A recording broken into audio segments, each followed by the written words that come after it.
En la Raya, con Cecilia Orozco Tascón, periodismo crítico independiente.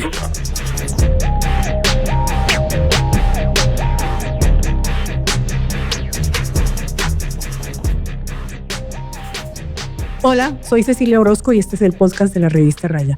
Hoy estoy con la magistrada Catalina Díaz de la JEP.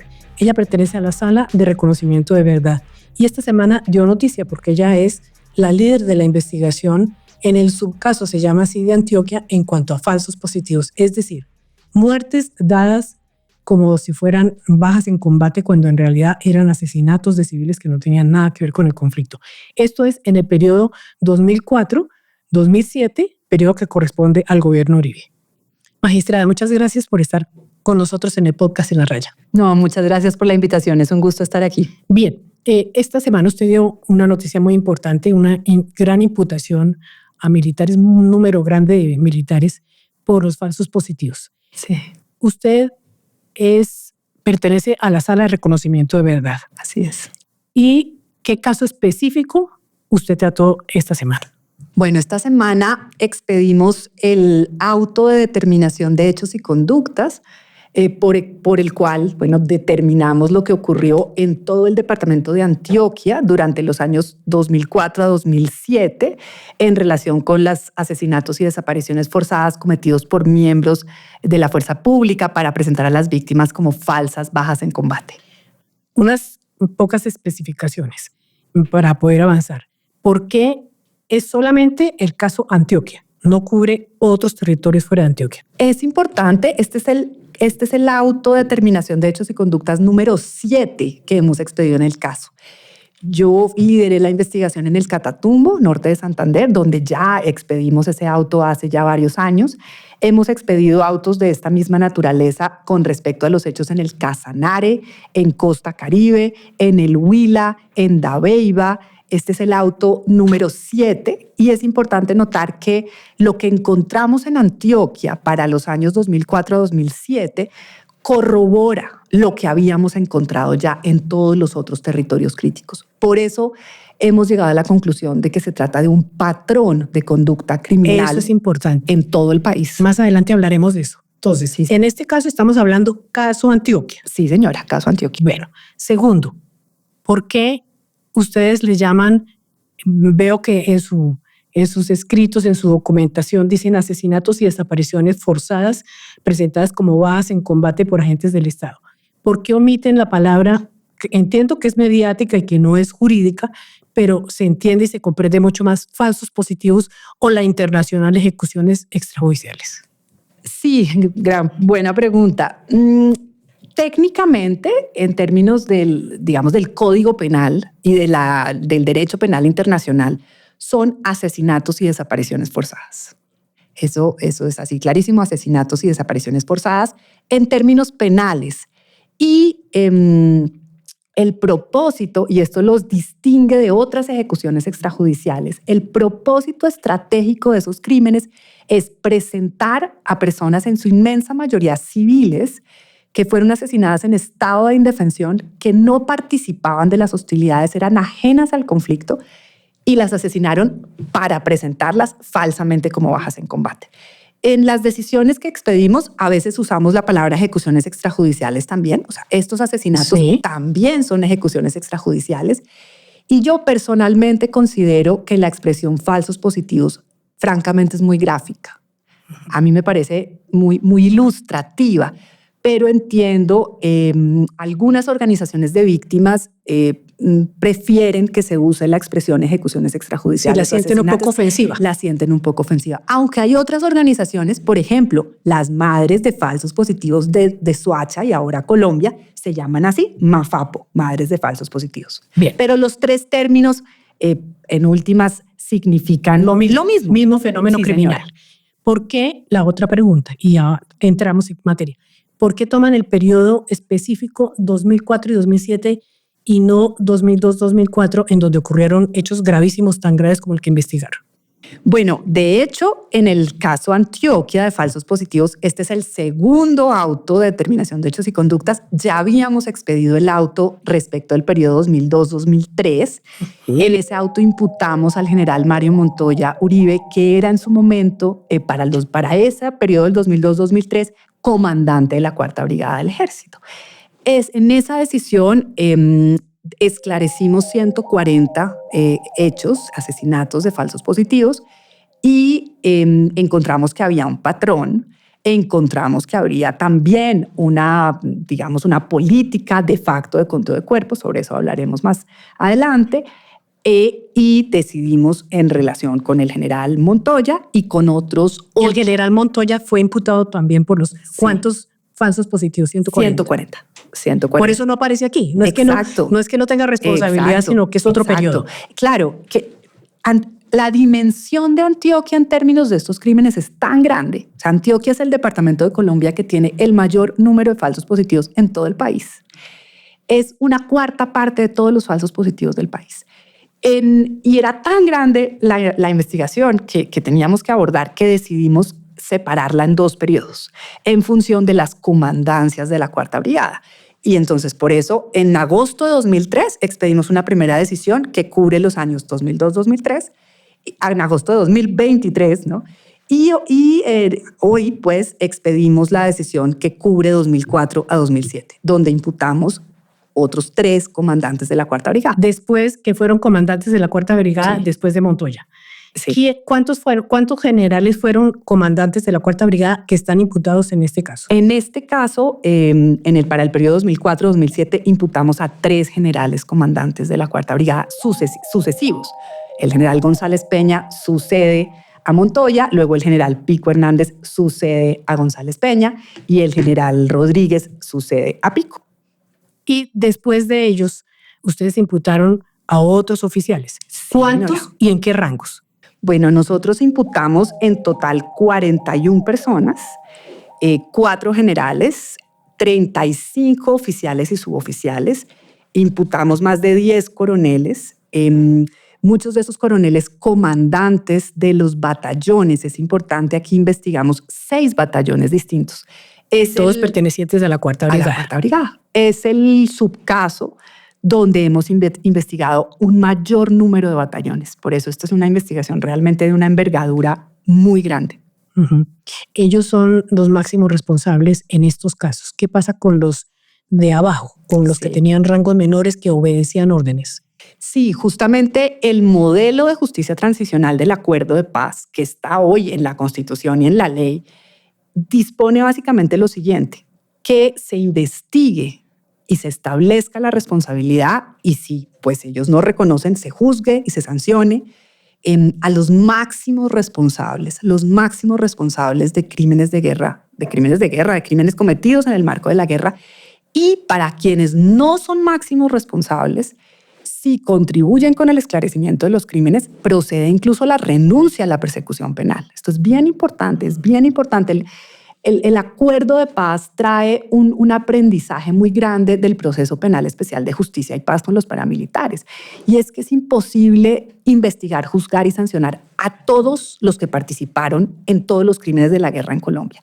Entonces la JEP tiene que concentrarse en los máximos responsables para poder darle vía libre a la resolución de la situación jurídica de cientos y miles de personas. De hecho, en el subcaso Antioquia ya hemos avanzado con la identificación de 800 no máximos responsables que podrían resolver su situación jurídica. ¿En qué sentido? ¿Cómo la resuelven? Podrían incluso obtener la renuncia a la persecución penal. Más de 800. ¿Y qué trámite tendrían que hacer? Nosotros los remitimos. Se lo pregunto porque una parte del país, político sobre todo, piensa que ustedes persiguen más a los militares que a los guerrilleros de las FARC. No, muy, muy importante la pregunta. O sea, nosotros imputamos aquí 41 máximos responsables. La Cuarta Brigada es la brigada más grande del país en número de hombres. Es una de las brigadas más importantes en términos de posición estratégica, geográfica. Es la carretera Medellín-Bogotá. La Brigada Cuarta es enorme. Entonces, el número de 41 tiene también, se compadece con el número de efectivos de la cuarta brigada. Equivale. Claro, exacto. Y ya tenemos identificado una lista de más de 800 personas que se han acogido a la JEP. O sea, soldados profesionales, soldados regulares, cabos, sargentos, capitanes, mayores. Por eso ellos podrían resolver su situación. ¿Cómo? ¿De qué trámite quieren nosotros los remitimos a una sala que se llama Sala de Definición de Situaciones Jurídicas, diciendo estos no son máximos responsables. O sea, ya los 41 que identificamos son los máximos responsables. Todos estos otros no son máximos responsables. Proceda usted con una resolución no sancionatoria. O sea, estas personas no enfrentan un juicio, no enfrentan una pena privativa de la libertad. Estas personas pueden recibir la renuncia a la persecución penal. Es decir, se termina la investigación y la persecución penal contra ellos. Ellos pueden seguir su vida corriente, normal y corriente. Ese es el arreglo del acuerdo de paz que está en la Constitución y en la ley. Muy bien, entonces sí. No es tan cierto que es una persecución de la JEP contra los militares o contra los agentes del Estado. Pero quiero preguntarle más. ¿Los máximos responsables son responsables de cuáles delitos? Bueno, hemos identificado que estas personas son responsables de asesinato, de desaparición forzada. Los generales los imputamos por eso. Y algunos coroneles y otros suboficiales los imputamos también por tortura. Por primera vez en este caso, en toda la investigación sobre falsos positivos, hemos encontrado que 41 víctimas, 41 personas, especialmente campesinos del oriente antioqueño, fueron torturados porque fueron acusados arbitrariamente de ser guerrilleros, colaboradores de las guerrillas, auxiliadores de las guerrillas, y fueron amarrados, golpeados, arrastrados, pateados, exigiéndoles que entregaran información o que entregaran material de guerra o incluso que entregaran supuestas personas, por ejemplo, guerrilleros que tendrían... Que señalaran a otras personas. Que señalaran a otros o que tendrían escondidos. Claro, son personas que no, francamente no participaban en hostilidades. De hecho, esas acusaciones carecían completamente de fundamento, no había ningún ciclo de inteligencia. Y pues todo esto lo hemos determinado también a partir de las confesiones de estos miembros de las fuerzas militares que han aceptado que ejecutaron a esas personas. Bueno, estos militares responsables de tales delitos no son cualquiera. Quiero decir, generales y oficiales de alto rango son agentes del Estado, sí, con responsabilidad de Estado, sí, diferente a las responsabilidades de la guerrilla que en ese caso están en contra del Estado precisamente. Uh-huh. Entonces, estos militares que son agentes importantes del Estado tienen que tener una responsabilidad, incluso internacional, penal, mayor, en los términos del acuerdo de paz. ¿Son criminales de guerra o les puede llamar a uno criminales de guerra? Pues lo cierto, Cecilia, es que la evidencia que es concluyente, contundente, indica que ellos cometieron crímenes de guerra y de lesa humanidad. En efecto, son personas cuyas acciones condujeron al asesinato y desaparición forzada, no de 1, 2, ni 5, ni 10 personas, de 442 personas. Son personas que cometieron crímenes de guerra y de lesa humanidad. Entonces uno los puede llamar propiamente criminales de guerra. O todavía no, porque el proceso todavía tiene que avanzar a ver si ellos aceptan o no aceptan. Pues, a ver, la JEP es una justicia con un énfasis en el reconocimiento de la responsabilidad, en la contribución a la verdad. Yo llevo investigando estos hechos 7 años desde que abrió la JEP. Llevo liderando con otros 2 colegas el caso de falsos positivos. Y lo que yo he visto es que es posible que incluso hemos tenido 2 generales que han reconocido responsabilidad en audiencia pública frente a las víctimas y muchos coroneles.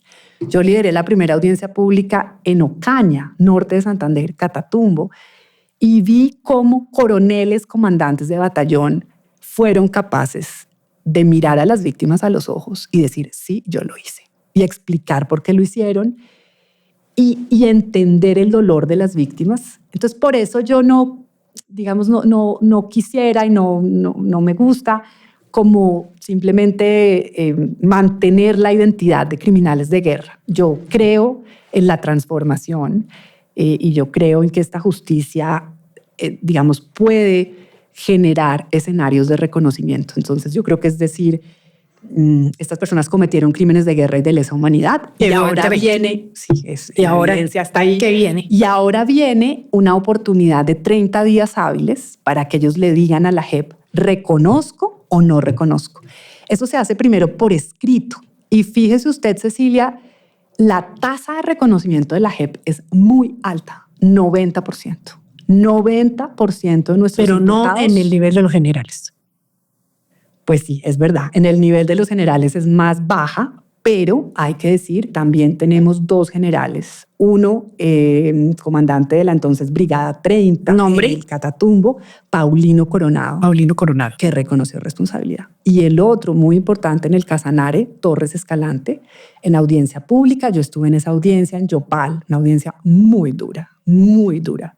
Es que, pues claro, lo que estamos tratando son crímenes de guerra y de lesa humanidad. Son tremendo. Horrores tremendos. Fue una audiencia muy dura, pero el general estuvo allí, Torres Escalante, en toda la audiencia y reconoció responsabilidad. Allí ahora incluso continúan algunos escenarios donde las víctimas quieren que se profundicen puntos, que se precisen ciertos puntos, pero el general, digamos, incluso llegó a la audiencia pública de reconocimiento porque él dijo, yo no voy a optar por la vía adversarial, yo prefiero reconocer. ¿Y reconoció por acción o por omisión?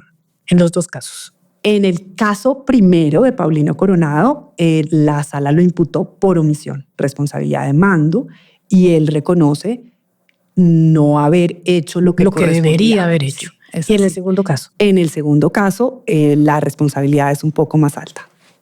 Sí. Ahora, ¿cuántos son los desaparecidos? ¿Cuántos los muertos? ¿Cuántos los sobrevivientes? A ver, en el caso de Antioquia. En el caso de Volvemos Antioquia. Al caso de Antioquia. Bueno, estamos hablando de 442 víctimas, 203 personas desaparecidas.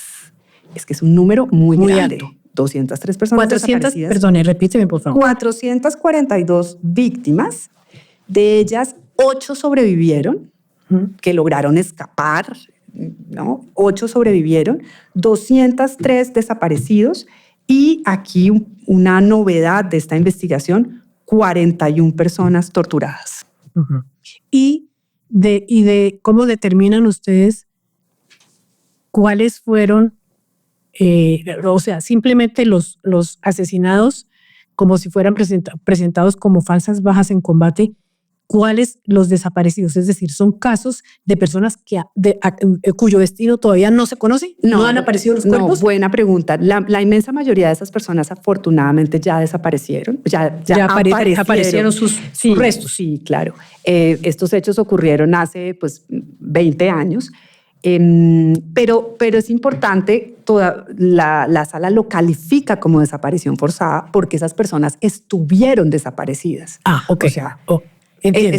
En esos primero fue el fenómeno casos, de la desaparición. Exacto. O sea, hay que reconocer, el juez reconocemos que esas personas fueron desaparecidas porque eso genera una serie de daños gravísimos en sus familias. O sea, esas personas en realidad fueron encontradas en muy buena medida por la acción de sus familias, que duraron buscándolas meses e incluso años, ¿no? Todavía tenemos un número tal vez de unas, en total en Antioquia, como 50 personas que permanecen desaparecidas. Pero hay que reconocer, la justicia tiene que reconocer, el país tiene que reconocer que muchas de esas personas fueron en su momento desaparecidas. Gracias a la acción de sus familias y de las autoridades, aparecieron meses o años después. ¿Por qué usted decía antes que Antioquia era la zona, por no hablar del departamento exclusivamente, la zona en donde hubo más falsos positivos? Se presentó el fenómeno de muertos que eran presentados como bajas en combate cuando en realidad habían sido asesinados. ¿Por qué específicamente Antioquia? En Antioquia se concentra, según usted acaba de decir, el 30% de esos casos, entiendo yo, entre los años 2004 y 2007, pero también seguramente contando 2002-2004. Sí. Bueno, lo primero que hay que decir es que todas las fuentes que tienen datos estadísticos sobre este fenómeno de los falsos positivos coinciden En primer lugar, en que el periodo crítico de este tipo de ejecuciones extrajudiciales en Colombia es del 2002 al 2008. Eso surge de la base de datos oficial de la Fiscalía General de la Nación. Sí, si ustedes recuerdan, la Fiscalía tenía el deber, y lo cumplió, de entregarle a la JEP una serie de informes sobre los crímenes de la guerra. Uno de esos informes era el informe de falsos positivos. Nos lo entregó la Fiscalía con los anexos, las bases de datos, y pudimos acceder pues, a todas las bases de datos del CIJUF, el SPOA, o sea, todos los repositorios de los datos oficiales de la Fiscalía. La segunda gran base de datos es la del Centro de Memoria Histórica, que es una institución pues, oficial, muy prestigiosa y reconocida en Colombia, que investigó estos hechos y tenía un seguimiento estadístico de los hechos. Y la tercera gran base de datos es de una plataforma importante, yo creo que es tal vez una de las plataformas más grandes de organizaciones de derechos humanos, organizaciones sociales y de víctimas en Colombia, que se llama la Coordinación Colombia-Europa-Estados Unidos. Ellos nos entregaron una base de datos y nosotros cruzamos todas las bases de datos. Y de allí surge el número de 6.402. Pero sobre su pregunta, todas esas bases de datos, independientemente, identifican a Antioquia como el departamento más afectado. Eso surge clarísimamente de las estadísticas. Claro, de las estadísticas. ¿Por qué? ¿Cuál es el fenómeno? Y no sé si la JEP lo ha investigado, pero ¿cuál es el fenómeno militar, político, social que produce más crímenes de guerra de ese tipo en Antioquia sobre los demás departamentos? Sí. Justamente en esta decisión le dedicamos unas buenas páginas a eso y lo que encontramos es lo siguiente. En Antioquia, las guerrillas habían logrado a finales de los 90 y principios de los 2000, o sea, es un hecho, es cierto que para mediados del 2002 las guerrillas de las FARC y el ELN ejercían cierto control militar en Antioquia. El oriente antioqueño, la carretera Medellín-Bogotá, la zona de producción hidroeléctrica, ¿no? Ciertos puntos de la zona de embalses se habían tomado, tal vez recordamos todos por las fotos tan impactantes de Héctor Abad, la toma de Granada por parte de la guerrilla, donde el pueblo quedó destruido. Otros pueblos habían sido tomados, se tomaban donde quedaban como las torres de transmisión de energía. O sea, las guerrillas habían sido muy fuertes y le habían puesto como un desafío militar importante al Estado colombiano. Y cuando llega el gobierno del entonces presidente Álvaro Uribe Vélez, con una, digamos, decisión muy clara sobre el enfrentamiento militar a las guerrillas, y el objetivo estratégico era la victoria militar. En los primeros, digamos, años de esa política, o sea, durante el 2002, 2003, las guerrillas son efectivamente desarticuladas. Muchas fueron incluso derrotadas. Recordamos, por ejemplo, la guerrillera conocida como Karina, que se desmoviliza, frentes enteros que son desarticulados, fragmentados, tienen que huir hacia las partes altas de las cordilleras, tienen que salir de la jurisdicción de la Cuarta Brigada, pero, y ahí es su pregunta, es clave, ¿por qué estos hechos se concentran en el año 2004? Cuando 2005, ya habían sido derrotadas las guerrillas. 2006 y 2007, cuando ya habían sido derrotadas las guerrillas. ¿Por qué? Porque los comandantes militares, incluidos estos 3 generales que hemos imputado, siguieron exigiéndole a todos los comandantes de los batallones que tenían que reportar muertos, bajas, para obtener beneficios. Los presionaban, amenazaban, porque en realidad el muerto era el indicador por excelencia del éxito militar. Entonces, es un poco pues, paradójico, es decir, ya las guerrillas estaban desarticuladas, replegadas, en algunos casos derrotadas estratégicamente, pero la medición del éxito del esfuerzo militar en número de muertos, la presión tan brutal, la promoción de la competencia, ponían a competir a los distintos batallones por ser el primero en el ranking oficial de muertos.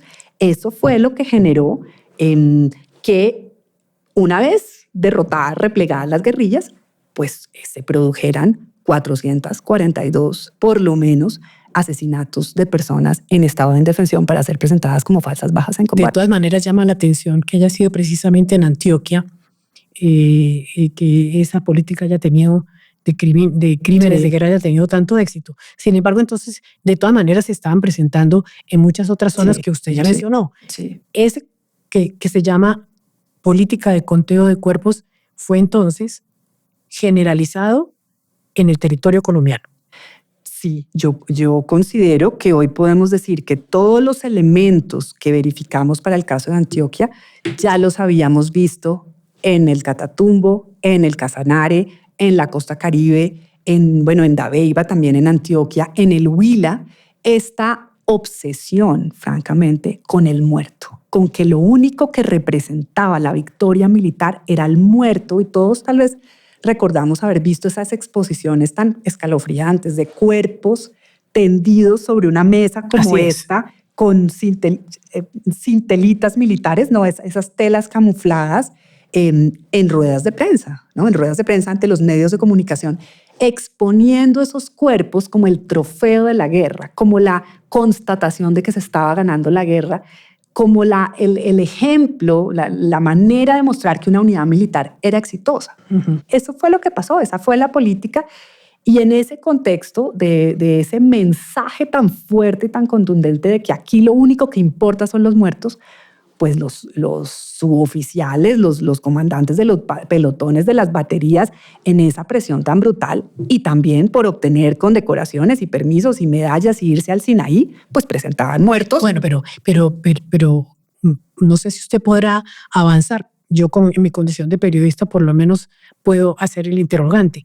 Si ese conteo de cuerpos fue generalizado y si había incentivos para matar y desincentivos o digamos, burlas y castigos por no matar, por capturar, por ejemplo, era porque esas órdenes venían de alguna parte. Alguien las generalizó y alguien la volvió política militar. ¿Quiénes fueron los que volvieron política militar? Porque los militares solos no se les ocurrió eso y de pronto fueron regándose así nomás. Tuvo que haber una orden superior.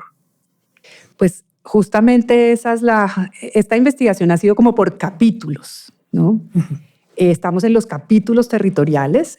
Por mi parte, termino con Antioquia, mi capítulo territorial encargado. O sea, yo era encargada de Catatumbo, Antioquia, ambos. Catatumbo ya está terminado. Antioquia, con esta decisión, estamos pues ya en la fase final.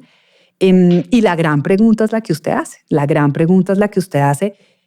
Y nosotros ya lo anunciamos incluso por una providencia judicial, es que vamos a adelantar lo que llamamos la fase nacional del caso. La fase nacional busca responder justamente esa pregunta. ¿Por qué este patrón macrocriminal se replicó y ocurrió de la misma manera en todo el país? ¿Por qué? ¿Por qué personas, digamos, campesinos fueron señalados arbitrariamente de pertenecer a las guerrillas y ejecutados y presentados falsamente desde La Guajira hasta el Huila, desde Ocaña hasta Granada en el oriente antioqueño? Hemos llegado ahora a determinar que comandantes de las distintas brigadas implementaron en los teatros de operaciones estas políticas. Y también en este caso, en Antioquia, nos metimos de fondo a revisar los documentos oficiales de políticas militares. Entonces nos leímos, por supuesto, obviamente, pues el plan, la política de defensa, seguridad democrática, pero también fuimos al Ministerio de Defensa, nos entregaron el plan Patriota, que era pues un documento reservado, lo conseguimos, lo revisamos, todos los manuales de mando militar. Y lo que encontramos en todos estos documentos es que el indicador baja existía, por supuesto, pero al lado del indicador baja en combate siempre se decía puede haber capturas, puede haber incautaciones, puede haber desmovilizaciones. Y la gran pregunta es ¿por qué estos comandantes militares, y en este caso en Antioquia, implementaron en la práctica esta política durante 6 años, mientras los documentos decían otra cosa? Porque me imagino yo, no arbitrariamente, sino con sentido de la lógica, que una cosa era lo que se decía en el papel y otra cosa era lo que se ordenaba verbalmente. Porque no en vano, digo yo, no en vano, comandantes de distintas brigadas y divisiones en el país seguían exactamente el mismo patrón. Sí, eso está claro. Comandantes de brigada, de distintas brigadas de todo el país, siguieron el mismo patrón y pusieron en marcha la misma política. Eso es cierto. Y por otro lado, es cierto que los documentos oficiales de alta política decían otra cosa. Entonces, hay una pregunta pues, que usted de manera muy inteligente se hace. Bueno, ¿por qué es esto posible que comandantes de brigada, de hecho incluso el general González Peña lo imputamos aquí también como comandante de división? O sea, vamos un paso más arriba porque encontramos que, digamos, la misma conducta que hizo cuando era comandante de brigada, la siguió haciendo como comandante de división. Y cuando era comandante de división, las alertas que había, que ese es otro punto que me encantaría tocar, de parte de todas las instituciones estatales y organismos no gubernamentales eran mayores. Entonces, los crímenes que ocurrieron mientras él era comandante de división también se los imputamos. Entonces, de nuevo, sobre su pregunta, que es muy al punto. Bueno, estos comandantes de brigada e incluso de división, en este caso de la 7ª División, tuvieron la misma conducta en todo el país, mientras los documentos oficiales decían otra cosa. ¿Qué pasó? A eso nos vamos a dedicar en la fase nacional del caso. Bueno, y me gustaría avanzar en otro aspecto, y es que estamos hablando de un periodo en que en general, entiendo yo, también en Antioquia, pero en general los falsos positivos subieron exponencialmente entre 2002 y 2008. Ese periodo corresponde casi al total de los dos gobiernos de Uribe Vélez. Y al mismo tiempo, el presidente Uribe Vélez en su momento, él fue periodo 2002-2010, en 2 sucesivos gobiernos, su política principal era la seguridad democrática, como se conocía, nombre que distraía un poco en realidad lo que él impulsó, que era una guerra frontal militar contra todas las organizaciones que le disputaban el control del territorio colombiano.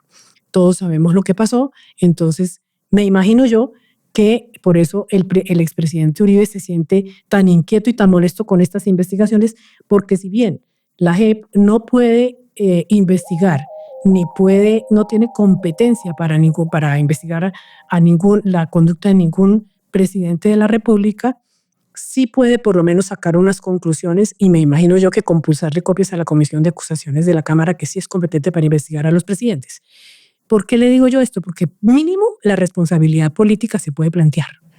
No sé si la JEP tiene esa posibilidad de avanzar hasta cierto punto y decir, hombre, la sucesión de hechos y las pruebas que tenemos y las evidencias conducen a cierto tipo de responsabilidad, vamos a compulsar copias hacia la Comisión de Acusaciones. Bueno, tal vez lo primero que yo diría es que el sentido de hacer justicia en general y en este contexto donde estamos hablando de los crímenes de la guerra es, en primer lugar, un sentido de afirmar el imperio de la ley, Cecilia. Yo creo que a Colombia le hace muy bien concientizarse, y esa es nuestra tarea también, de que no hay nadie por encima de la ley, de que todos somos iguales ante la ley, de que aquí justamente lo que estamos tratando de construir en Colombia es un Estado de derecho, donde no rija el más fuerte, ¿no? Estamos viendo de manera muy dura, muy dolorosa, lo que significa, el CICR ha dicho, ¿no? Varias guerras internas en Colombia en distintos lugares, donde todavía el que gobierna es el más fuerte, el que gobierna es el que tiene el fusil más grande, la ametralladora más grande, el que grita más duro, el que amedrenta y amenaza. Y la lucha del Estado colombiano es por imponer el gobierno de la ley. Y esa es nuestra tarea. Es decir, mirémonos con madurez, mirémonos con reflexión, seamos capaces de ver a los ojos a las víctimas, un poco de reconocerlas, de mirarlas, de decir, eso que le ocurrió a usted es cierto. Y tengamos la madurez para decir, eso ocurrió. Y hoy estamos diciendo, la justicia colombiana está diciendo, vamos a esforzarnos porque aquí lo que rija es la ley. Yo diría, ese es un primer punto. Entonces, me parece que simplemente decir que la JEP se ha dedicado a desprestigiar a las fuerzas militares es una cosa que yo calificaría incluso como de inmadura. Yo invitaría a que hablemos... Y es superficial también. Sí, a que hablemos con las pruebas, precisamente con la evidencia. Apenas ustedes hicieron la rueda de prensa, el expresidente Uribe hizo un trino, un trino en el que vuelve a acusar a la JEP, porque ya lo ha hecho en el pasado, de perseguir a los militares. Dice que hay un número importante de militares imputados, mientras que a los guerrilleros también se les ha imputado, pero en un número infinitamente menor. ¿Qué le respondería usted al expresidente? Bueno, en primer lugar, sobre los números de imputación, yo lo que quiero decir de manera muy clara es que hemos imputado a todo el antiguo secretariado de las FARC, o sea, el máximo nivel de comandancia de la antigua guerrilla, todos los sobrevivientes de ese órgano colegiado directivo los hemos imputado por qué secuestro, pero no solo secuestro, sino desaparición forzada de personas secuestradas, asesinatos de personas secuestradas, torturas de personas secuestradas, violencia sexual contra personas secuestradas. Eso en el caso de secuestro, que es el caso 01. Y recientemente los imputamos a todo el secretariado, el órgano máximo de liderazgo de la antigua guerrilla, todos los que sobrevivieron, por reclutamiento de niños y niñas, por la política de reclutar niños y niñas, por la violencia sexual ocurrida contra esos niños y niñas, la violencia reproductiva. Por muchos de esos niños y niñas fueron asesinados, fueron torturados, malos tratos crueles, inhumanos y degradantes. Todo esto lo hemos imputado al máximo, al núcleo. Al máximo órgano de núcleo de poder de la guerrilla. De la guerrilla. Y hay que decirlo, ese último secretariado, todos los que sobrevivieron, participaron en la audiencia de reconocimiento con participación activa de las víctimas sobre secuestro. Es que también yo creo que en Colombia pasan tantas cosas y perdemos un poquito el hilo de lo que ha pasado.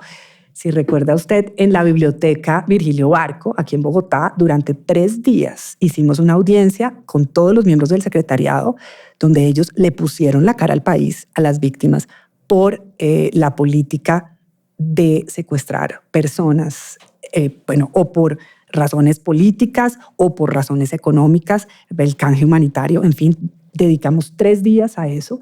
Entonces yo creo que no es correcto decir que hemos tratado de manera más dura a los agentes del Estado. Eso es falso, de toda falsedad. A las FARC les hemos imputado todo el Estatuto de Roma. Ya expliqué lo que le hemos imputado al secretariado. Y luego estamos imputándole, entre otras, las FARC se han quejado públicamente de eso, porque hemos imputado a comandantes más mandos medios de bloques y frentes por una serie de crímenes que en Colombia no se habían ni estrenado: persecución, exterminio, daños ambientales, reclutamiento también a nivel territorial, especialmente en lo que tiene que ver con comunidades indígenas y afrodescendientes en el Andén Pacífico nariñense y en el Cauca indígena. La JEP tiene un enfoque étnico muy serio y allí aparecieron una serie de evidencias sobre, por ejemplo, asesinatos a líderes indígenas, a mamos indígenas, masacres, y todos esos crímenes se los hemos imputado de manera muy estricta, muy rigurosa a las FARC. Entonces, realmente la JEP ha sido, yo creo que tal vez estos ataques tienen que ver con eso. La JEP ha sido un juez riguroso, exigente, que ha aplicado con mucho como fuerza, pues, todas las reglas de la guerra, entre otras para mandar el mensaje: la guerra tiene límites, la guerra está sumamente regulada. La guerra también tiene leyes. O reglas, leyes, por lo menos. Reglas. La conducción de las hostilidades militares está sumamente regulada. Y de nuevo, aquí estamos reafirmando el imperio de la ley. Entonces, no es correcto decir que nos hemos ensañado. Bueno, no es el tema de esta conversación, pero entre paréntesis, me gustaría que usted me diga si también, diría yo que sí, por equidad, también los guerrilleros de base se les puede suspender la persecución y quedar libres, digamos. Por supuesto, claro como a que los soldados. Sí. Claro que sí, Cecilia. Ese fue el arreglo del acuerdo de paz. O sea, eso está en el centro del acuerdo de paz, que está en la Constitución y luego en la ley. Es decir, aquí van a poner la cara, rendir cuentas, reconocer públicamente, asumir la imputación, que yo entiendo, eso es fuerte, es duro, la imputación de crímenes internacionales, entre ellos crímenes de guerra y de lesa humanidad, los máximos responsables. La gran base, los guerrilleros de base, los soldados regulares, la gran base de los combatientes de ambos lados va a resolver su situación jurídica de una manera mucho más expedita, sin sanciones, sin cárcel, renunciando a la persecución penal, o sea, contribuyendo de alguna manera. Ojalá la JEP pueda ser eficiente en esa tarea, porque debe haber miles de personas pendientes de que se les resuelva su situación. Sí. Pero entonces continuemos con el caso militar de Antioquia.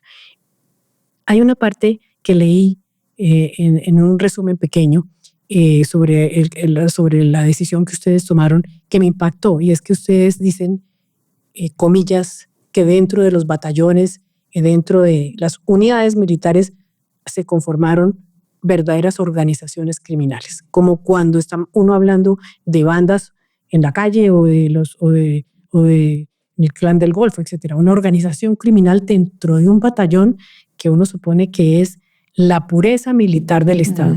¿Por qué hablan ustedes de organizaciones criminales dentro de las unidades militares? Sí, pues con tristeza, francamente, eso fue lo que nos encontramos en todas las pruebas, entre ellos las pruebas de las confesiones de los propios miembros de las unidades militares. Por ejemplo, la Agrupación de Fuerzas Especiales Urbanas, ¿no? La FEUR, se llama Agrupación de Fuerzas Especiales Urbanas número 5, con jurisdicción en Medellín, en varias de las comunas.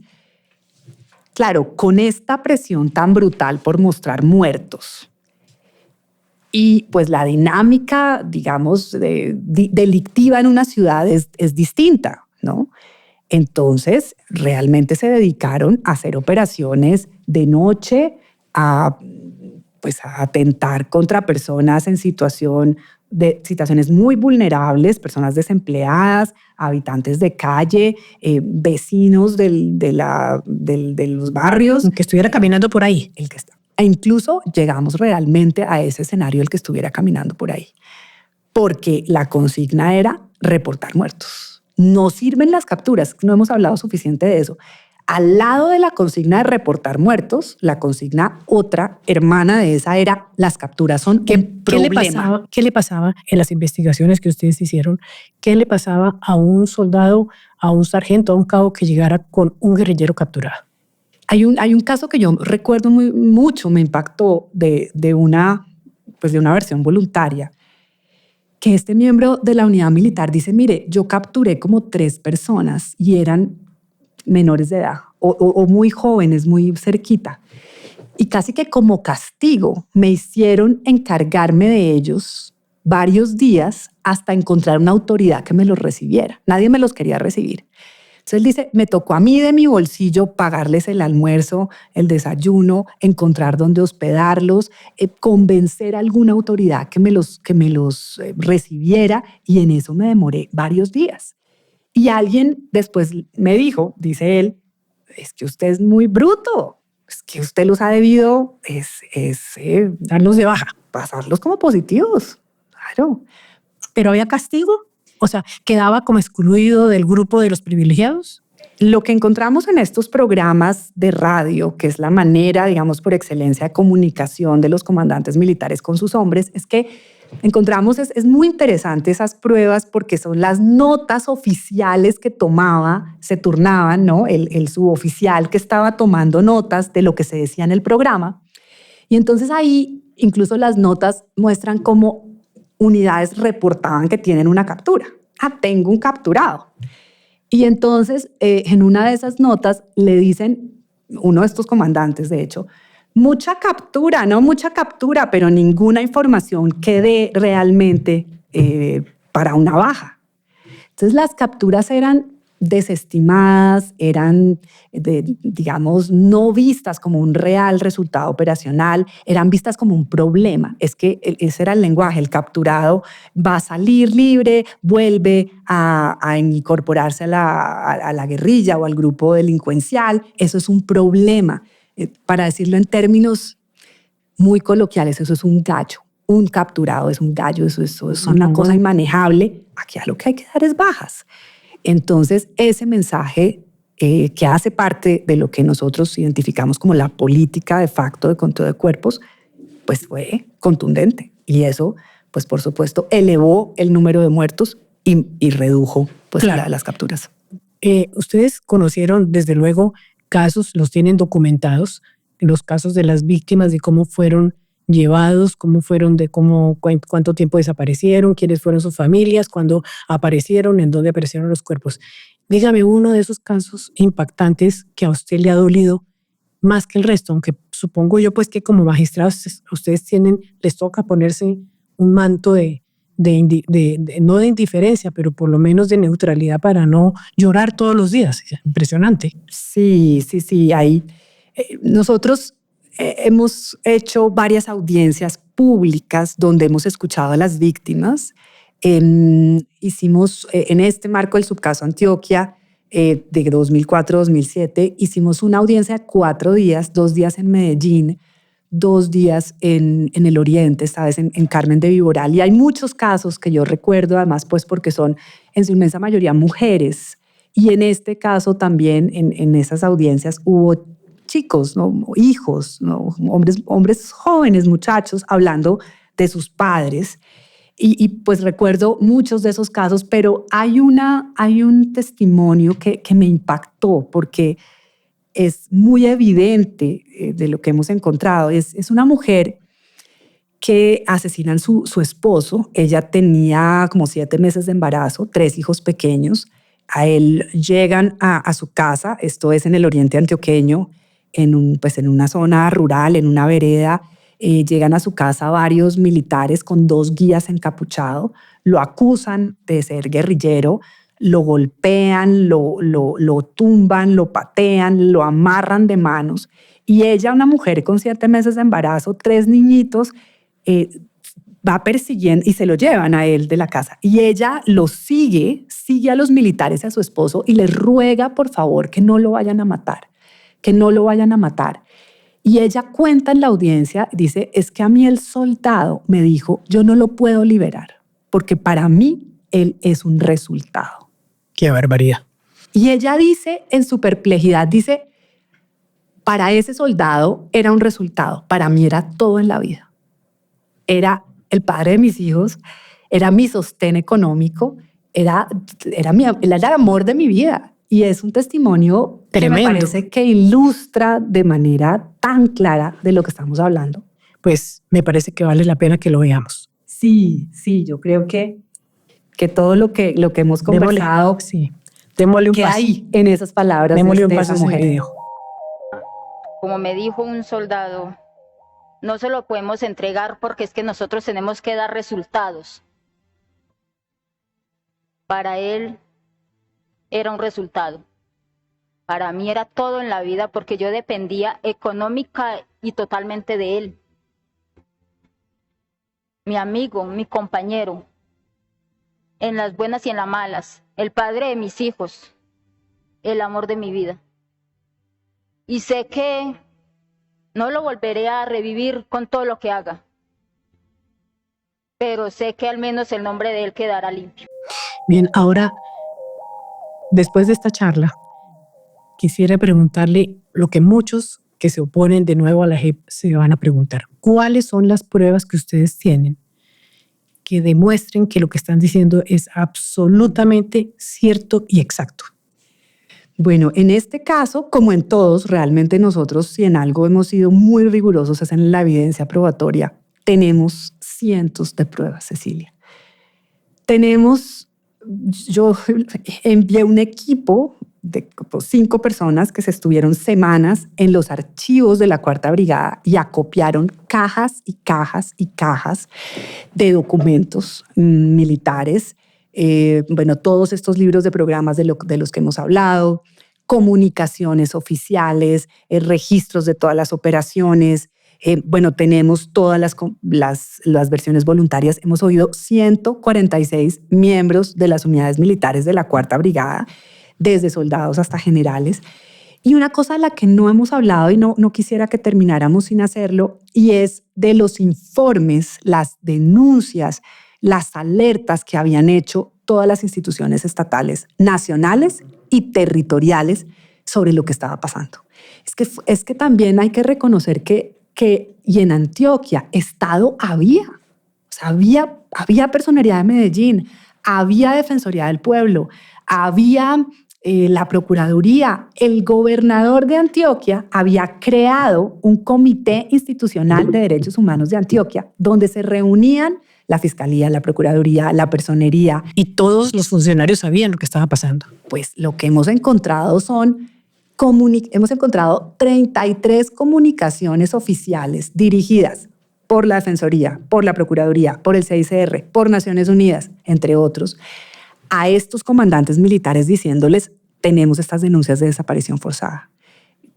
Esto está ocurriendo. ¿Qué pasó con estas personas? Las denuncias crecían. ¿Y cuál era la respuesta oficial? Ya voy para la respuesta oficial. Solo una cosa que es bien importante. Hubo incluso una reunión de altísimo nivel con miembros de la vicepresidencia de la República, abril del 2006, convocada por el gobernador de Antioquia. Muy valiente. Todos estos comandantes militares, y esto lo conocemos, varios nos han hablado de esto, tenemos testigos. El propio general González Peña nos contó, yo estuve ahí. Ahí estuvieron personas de altísimo nivel y Naciones Unidas mostró con detalles 30 casos, diciendo: mire, esto no es un caso, no son dos, tenemos por lo menos 30 detalladísimos. Luego la Procuraduría dijo: no son 30. Pero como con el nombre, como ya asesinatos dados como falsamente como bajas en combate. Pues las Naciones Unidas había llegado a decir: estos son ejecuciones extrajudiciales, son para presentar a las víctimas como falsas bajas en combate, son recurrentes, esto no son casos aislados, esto se está generalizando en todo el país, e incluso había llegado a decir: es un patrón de acción. ¿Y estamos hablando de qué año? Estamos hablando de los años 2003, 2004 y 2005.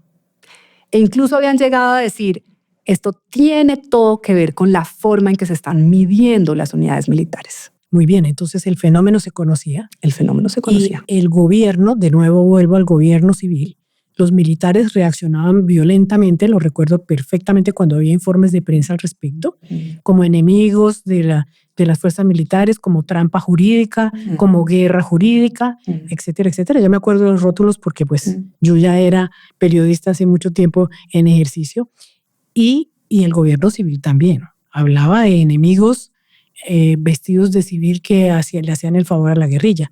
Luego, entonces, hubo una especie de concierto tácito para permitir que eso pasara durante tantos años.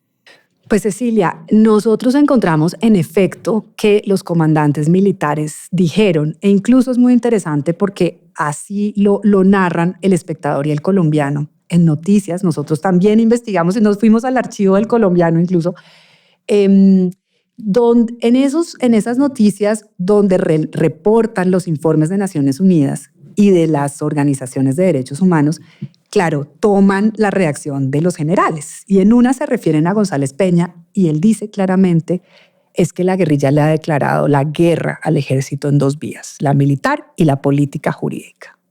Tenemos testimonios de personas que estuvieron en esa reunión a la que me refería, que sintieron mucho miedo porque fueron estigmatizadas como idiotas útiles de la guerrilla. Les dijeron: ustedes le están haciendo el juego a la guerrilla, ustedes están desmoralizando la tropa, ustedes están, lo único que quieren es amarrarle las manos a las fuerzas militares.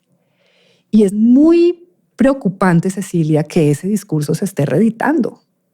Es que no podemos decir que hacer justicia es enfrentarse a las fuerzas militares. Eso es reeditar lo que se decía hace 20 años. Y fíjese lo que pasó. Hace 20 años no se atendieron las alarmas de la Defensoría del Pueblo, de la Procuraduría, de Naciones Unidas, incluso hay cartas de quien era en su momento consejero presidencial de Derechos Humanos.